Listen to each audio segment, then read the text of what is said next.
Do you want more success, more growth, more results? Then it's time for the Boundless Success Accelerator from the Modern Observer Group.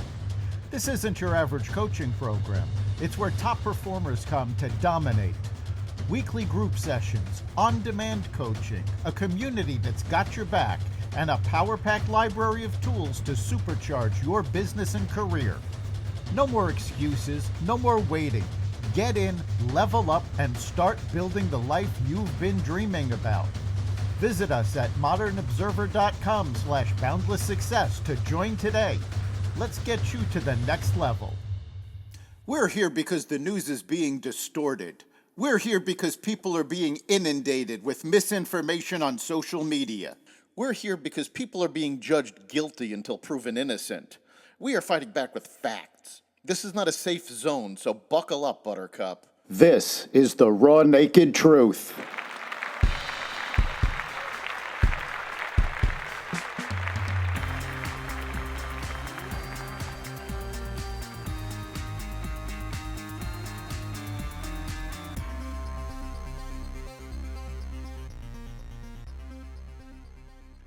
Tariff responses, calls for NATO to step up, Amazon launching a Starlink competitor, and more. Welcome to the Raw Naked Truth. I'm your host, Eric Lopkin, and here's the news you need to know.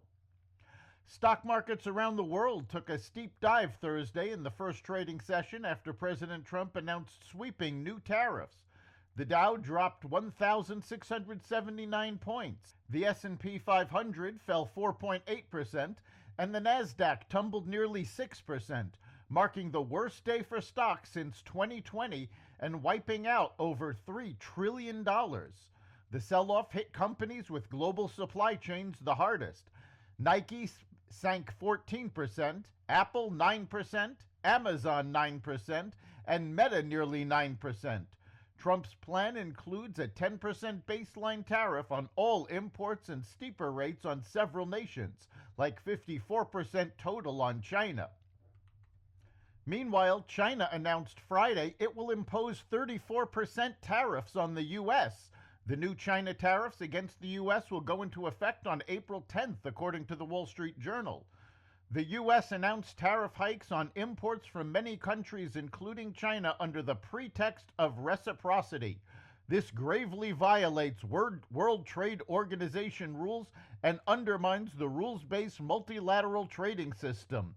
China firmly rejects this and will do what is necessary to defend our legitimate rights and interests, Chinese Foreign Ministry spokesperson Guo Jikun said at a briefing in Beijing yesterday.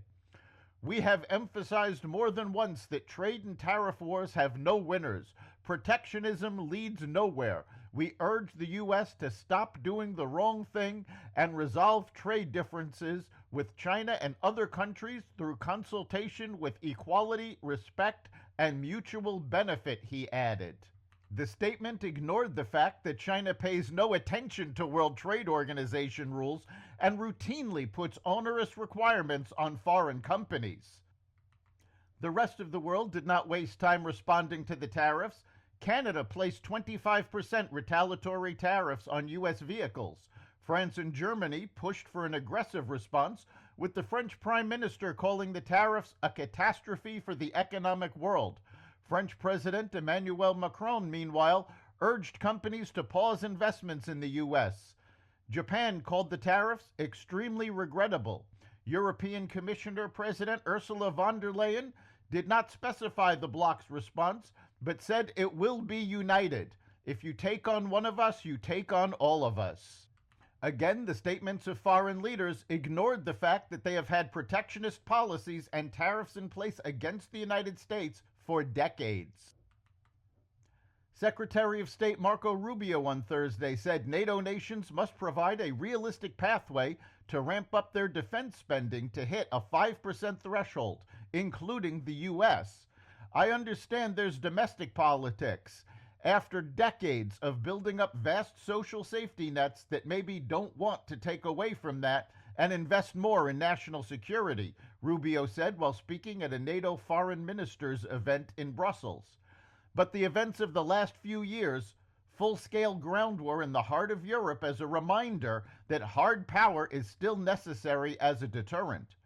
We do want to leave here with an understanding that we are on a pathway, a realistic pathway, to every single one of the members' committee and fulfilling a promise to reach up to 5% of spending, Rubio said, adding that the United States will have to increase its percentage.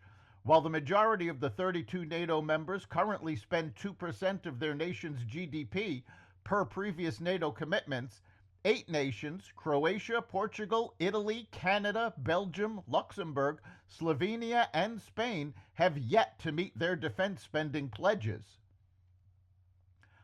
With increased national security fears and increased immigration enforcement by the Trump administration, experts are urging a re-examination of the UN host nation agreement with an eye to the functional immunity granted to UN staff and the limited vetting given to those with UN visas. The 1947 agreement outlining obligations as host of the United Nations continues to give employees and their family members relatively unfettered access to the U.S. The United States appears to have taken a relaxed view of the individuals entering the country associated with the UN, either as employees or as representatives of various country missions. And yet we know that UN employees have had and continue to have close direct relationships with terrorist organizations like UNRWA and Hamas, according to Ann Bayefsky, director of the Touro Institute of Human Rights and the Holocaust and president of the Human Rights Voices. Stellantis has furloughed 900 U.S. workers, idled their plants in Canada and Mexico, when the automaker, which owns Chrysler, Dodge, Jeep, and Ram, stated that it's pausing production at the 2 factories and temporarily laying off U.S. workers at supporting plants as Trump's 25% auto tariff takes effect. The Canadian plant manufactures the Chrysler Pacifica minivan and the Dodge Charger Daytona EV, while the Mexican facility makes the Jeep Compass SUV and the Wagoneer SEV. Stellantis North American head Antonio Filosa said the company will continue assessing how the tariffs will impact its operations. Amazon is launching its Starlink competitor next week. The tech giant that once only sold books announced that the first batch of its internet-providing satellites will lift off on April 9th on an Atlas V rocket, provided the weather cooperates.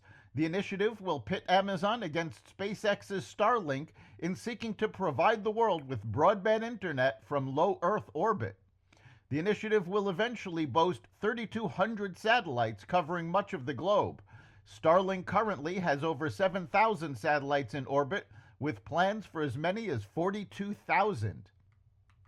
That's the Raw Naked Truth. You can catch every episode of the Raw Naked Truth Daily News Brief, as well as our sister podcast, Carnivore Radio, with news analysis and commentary, and the rest of the Xvadio Podcast Network at xvadio.com, the Apple Podcasts app, YouTube, Rumble, Spotify, iHeartRadio, Audible, Amazon Music, and other platforms that respect freedom of speech. We'll see you next time.